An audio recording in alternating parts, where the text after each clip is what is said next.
പുറത്ത് കഠിനമായ ചൂടുള്ള പകൽ സമയങ്ങളിൽ ജനലുകളും വാതിലുകളും അടച്ചിടുക. ഇത് പുറത്തെ ഉഷ്ണവായു വീടിനുള്ളിലേക്ക് കടക്കുന്നത് തടയും. ജനലകളിൽ ഇളം നിറത്തിലുള്ള കോട്ടൺ കർട്ടനുകൾ ഉപയോഗിക്കുക. കർട്ടനുകളിൽ അല്പം വെള്ളം തളിക്കുന്നത് അകത്തേക്ക് വരുന്ന കാറ്റിന് തണുപ്പ് നൽകും. കൂടുതൽ ചൂട് പുറത്തുവിടുന്ന പഴയ ബൾബുകൾ മാറ്റി LED ബൾബുകൾ ഉപയോഗിക്കുക. ഇത് മുറിക്കുള്ളിലെ താപനില കുറയ്ക്കാൻ സഹായിക്കും.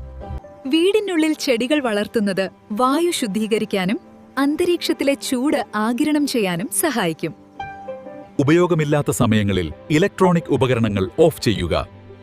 ഈവ പുറത്തുവിടുന്ന ചൂട് മുറിക്കുള്ളിലെ താപനില വർദ്ധിപ്പിക്കും. അടുക്കളയിലും ബാത്റൂമിലുമുള്ള എക്സോസ്റ്റ് ഫാനുകൾ പ്രവർത്തിപ്പിക്കുക. വീടിനുള്ളിൽ കെട്ടിക്കിടക്കുന്ന ചൂടുവായു പുറത്തുപോകാൻ ഇത് സഹായിക്കും. കിടക്കയിൽ കോട്ടൺ വിരികൾ മാത്രം ഉപയോഗിക്കുക.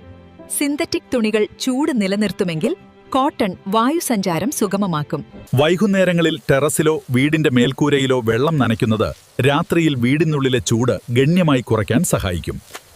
സന്ധ്യ കഴിഞ്ഞ് ചൂട് കുറയുമ്പോൾ ജനലുകൾ തുറന്നിടുക. രാത്രിയിലെ തണുത്ത വായു വീടിനുള്ളിലെ ചൂട് പുറത്തള്ളാൻ സഹായിക്കും. ലളിതമായ ഈ മാറ്റങ്ങളിലൂടെ നമ്മുടെ വീടിനെ തണുപ്പിക്കാം. കൂടുതൽ ഉപകാരപ്രദമായ വീഡിയോകൾക്കായി ഞങ്ങളുടെ ചാനൽ സബ്സ്ക്രൈബ് ചെയ്യൂ.